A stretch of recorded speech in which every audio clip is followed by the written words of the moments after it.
तो सवाल तो ये है और जायज सवाल है कि हथियार कहां से आ रहे हैं, रसद की सप्लाई कहां से हो रही है, फंडिंग कौन कर रहा है, पैसे कौन दे रहा है, और ये जो धमकी दी जा रही है, इतनी कड़क आवाज में दिखाने की कोशिश की जा रही है, तो इसके पीछे कौन है। सवाल बहुत है। अब कुछ तस्वीरें भी हम आपको दिखाएंगे और हम आपको कुछ तस्वीरें दिखाने जा रहे हैं। उन तस्वीरों को जब आप देखेंगे, महसूस करेंगे उन हमलों को, जरा करीब से देखिएगा।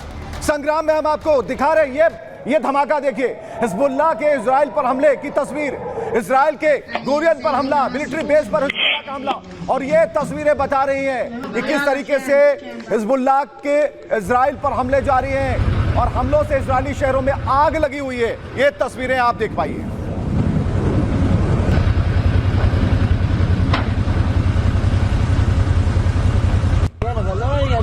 तो ये आवाज आप सुन पा रहे हैं, ये आवाज उठता धुएं का गुबार, बारूद ही बारूद, और आकाश आप देखिए, नीले आकाश में ये जो बारूद है फैलता जा रहा है, और ये कहीं ना कहीं ये बताने की कोशिश की जा रही है कि आखिर क्या मकसद है।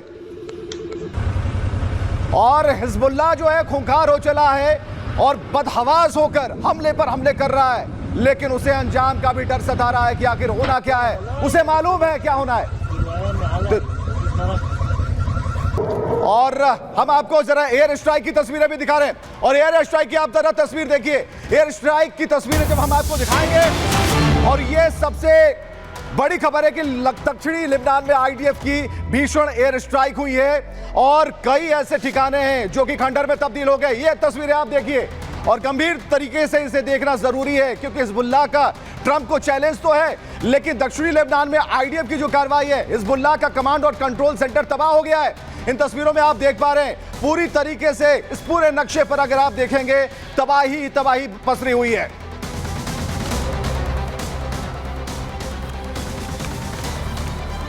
लेकिन बात यही खत्म नहीं होती।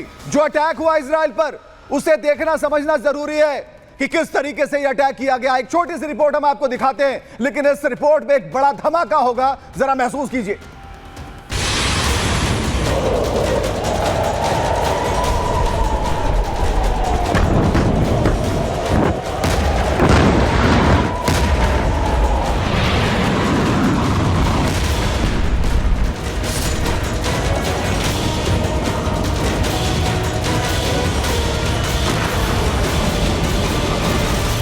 ये वो धधकती आग है जो इजराइल की जमीन पर लगी है। ये वो तबाही है जो लेबनानी आतंकी संगठन हिजबुल्लाह ने मचाई है।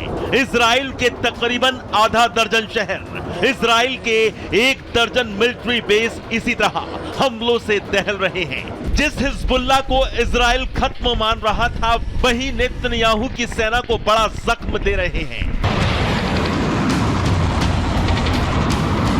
इजरायली शहरों में ये रॉकेट और ड्रोन हमले इस बात की गवाही दे रहे हैं कि हिजबुल्लाह फिर से ताकतवर हो गया है।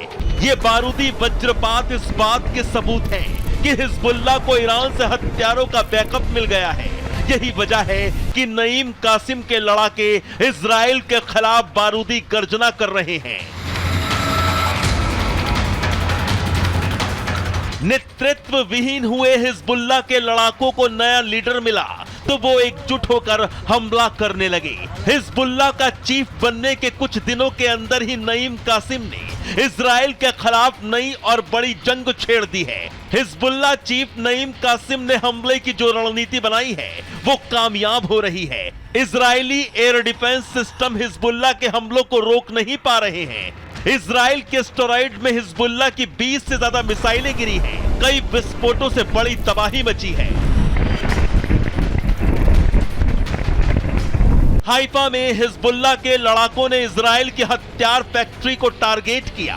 हिजबुल्लाह के रॉकेट हमलों से इजरायली सेना का अल रामता मिलिट्री बेस बुरी तरह दहल गया। हिजबुल्लाह ने सापेश शहर में भी इजरायली सेना के ठिकानों पर रॉकेट वर्षा की। नहारिया में हिजबुल्लाह ने 50 से ज्यादा रॉकेट दागे। हमलों की वजह से नहारिया शहर में कई जगह आग लग गई।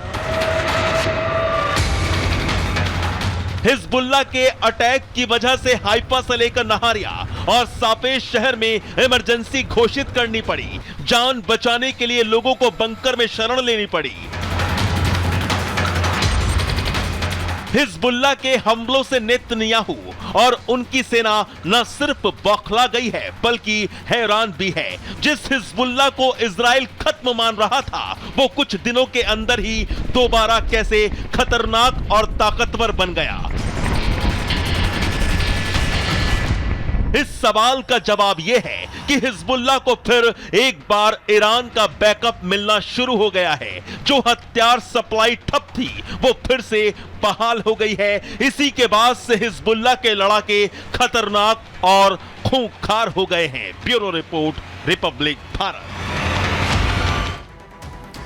और हमने आपसे कहा था जो नया रूट बनाया गया है उसे भी हम जरूर बताएंगे। जरा देखिए, अब इस रूट को जरा देखिए करीब से। इस रूट की पूरी तस्वीर हमारे पास है, लेकिन आप बड़े कैमरे पर देखिए कि क्या तस्वीर है। ये पहले कैसे सप्लाई होता था सीरिया से लेबनान। आप इन तस्वीरों को देखिए, सीरिया से लेबनान का रास्ता और मसना क्रॉसिंग जिसे पार करना होता था, लेकिन मसना क्रॉसिंग को ही ध्वस्त किया गया। पहला रूट तो ये हो गया। और इस नए रूट के बारे में और हम आपको बता रहे हैं कि सीरिया से अब बालबेक और नए रूट की प्लानिंग हो गई। ये अल जवादनी मदाया ये जो रूट है इसका इस्तेमाल होना लगा। तो ईरान से हथियार का जो नया रूट तैयार किया गया है, इस रूट को देखिए और समझिए।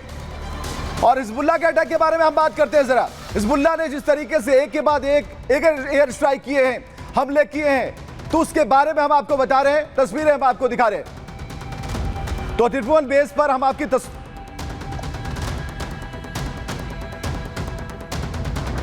तो इजराइल की लेबनान पर बमवर्षा की ये तस्वीरें आप देख पा रहे हैं और ये तस्वीरें बहुत ही भयानक हैं। इस तस्वीर में आप देख पाएंगे कि जो मकसद है वो यहां पर कामयाब होता नजर आता है, लेकिन हम बराबर चर्चा कर रहे हैं कि डर तो है, लेकिन डर के आगे जीत पाएंगे इसकी कोई गारंटी नहीं है।